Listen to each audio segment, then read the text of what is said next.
ક્યારે વિચાર્યું છે કે એવી કઈ અદૃશ્ય શક્તિ છે જે નક્કી કરે છે કે આપણે કેવા ઘરમાં રહીએ છીએ, શું ખાઈએ છીએ અને ક્યારેક તો આપણો સ્વભાવ કેવો હશે? વેલ, આજે આપણે એ જ અદૃશ્ય સ્થપતિ એટલે કે આબોહવા વિશે વાત કરવાના છીએ. ચાલો આ રસપ્રદ સફર શરૂ કરીએ. દુનિયાભરમાં નજર કરીએ તો દરેક જગ્યાએ લોકોનું જીવન કેટલું અલગ છે નહીં? એમની રહેણીકરણી, એમના ખોરાક પોશાક બધું જ અલગ. આવું કેમ? આ સવારનો જવાબ જેટલો દેખીતો લાગે છે એટલો જ ઊંડો અને રસપ્રદ પણ છે. અને એનો સૌથી મોટો જવાબ છે આબોહવા.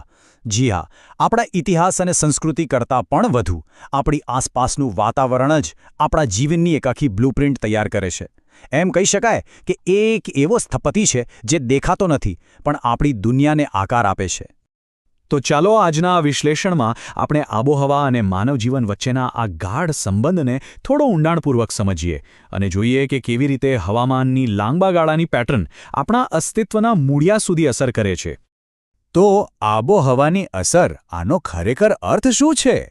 સરળ શબ્દોમાં કહીએ તો એનો મતલબ એ છે કે કોઈપણ જગ્યાનું હવામાન ત્યાંના લોકો શું ખાશે, કેવા ઘરમાં રહેશે, કેવા કપડાં પહેરશે અને કદાચ એ પણ નક્કી કરે કે એમનો સ્વભાવ કેવો હશે. આપણી આખી ચર્ચાનો આધાર આ શૈક્ષણિક સામગ્રી છે. આપણે આમાંથી જ મુખ્ય મુદ્દાઓ લઈને તેને વધુ સરળ અને રસપ્રદ રીતે સમજવાનો પ્રયત્ન કરીશું. ચાલો શરૂઆત કરીએ આપણા ઘરોથી. ઘર ફક્ત રહેવાની જગ્યા નથી, ખરું ને? એ તો આબોહવા સામે આપણું પહેલું રક્ષણ કવચ છે. અને એની જે ડિઝાઇન હોય છે એ સંપૂર્ણપણે આપણી આસપાસના વાતાવરણ પર જ આધાર રાખે છે. આ જુઓ, કારણ અને અસરનું કેટલું સરસ ઉદાહરણ છે. જ્યાં બહુ જ વરસાદ પડે ત્યાં ઘરોની છત ઢાળવાળી હોય છે, જેથી પાણી તરત નીચે વહી જાય, અને જ્યાં વરસાદ ઓછો હોય ત્યાં સપાટ છત કામ ચાલી જાય છે. છે ને એકદમ સરળ અને વ્યવહારુ અનુકૂલન? દાખલા તરીકે લદ્દાખને જ નહીં લો. ત્યાંની થીજાવી દેતી ઠંડી અને સૂકી આબોહવા, એટલે ત્યાંના ઘરોની દિવાલો જાડી હોય અને બારીઓ નાની હોય છે, જેથી અંદરની ગરમી અંદર જ જળવાઈ રહે. આ બતાવે છે કે માણસ પોતાની જરૂરિયાત મુજબ પર્યાવરણ સાથે કેવી રીતે તાલમેલ બેસાડે છે. સારું, ઘરની વાત તો થઈ ગઈ. હવે આપણી બે મૂળભૂત જરૂરિયાતો, ખોરાક અને કપડાં. તો ચાલો જોઈએ કે આબોહવા આ બંને પર કેવી રીતે પોતાની છાપ છોડે છે. અહીં મુદ્દો એકદમ સીધો અને સ્પષ્ટ છે. જે તે જગ્યાએ જે ઉગે એ જ લોકો ખાય. જેમ કે મેદાનોમાં ઘઉં અને પહાડોમાં મકાઈ. એવી જ રીતે ઠંડી જગ્યાએ ગરમ રહેવા માટે ઊનના કપડાં અને ગરમીમાં ઠંડક માટે સુતરાઉ કપડાં.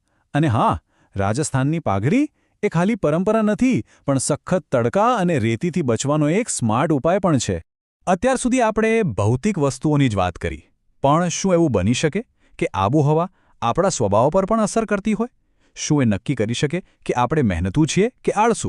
ચાલો જોઈએ કે આપણો સ્ત્રોત આ વિશે શું એક રસપ્રદ દાવો કરે છે.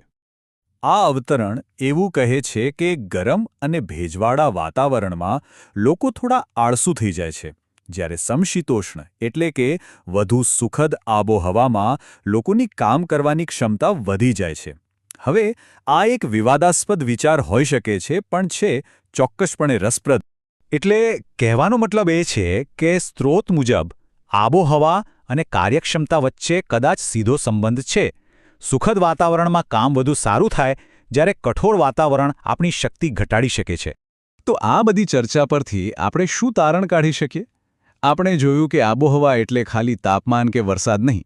એ તો એક એવો શક્તિશાળી દોરો છે જે આપણી સંસ્કૃતિ, આપણા રહેઠાણ અને આપણી જીવનશૈલીના દરેક પાસાને એકબીજા સાથે જોડી રાખે છે. ટૂંકમાં કહીએ તો આપણું જીવન આબોહવા સાથે સતત તાલમેલ બેસાડવાની એક પ્રક્રિયા છે.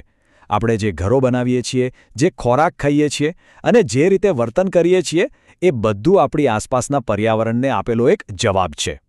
અને આ જ વાત આખી બાબતને ખૂબસૂરત બનાવે છે. આપણી જે અલગ અલગ સંસ્કૃતિઓ છે એ કોઈ સંયોગ નથી. એ તો હજારો વર્ષોની માનવીય બુદ્ધિ અને સર્જનાત્મકતાનો જીવતો જાગતો પુરાવો છે, જેના કારણે જ આપણે પૃથ્વીના દરેક ખૂણામાં માત્ર ટકી જ નથી રહ્યા, પણ વિકાસ પણ કરી શક્યા છીએ. અને આ બધું આપણને એક બહુ જ મહત્વપૂર્ણ પ્રશ્ન પર લાવીને છોડી દે છે. જો ભૂતકાળમાં આબોહવાએ આપણા જીવનને આટલો બધો આકાર આપ્યો હોય, તો ભવિષ્યમાં શું? જ્યારે આબોહવા પોતે જ આટલી ઝડપથી બદલાઈ રહી છે, ત્યારે આપણી જીવનશૈલી, આપણા ઘરો અને આપણી સંસ્કૃતિઓ પર એની કેવી અસર થશે? હા, વિચારવા જેવો પ્રશ્ન છે નહીં?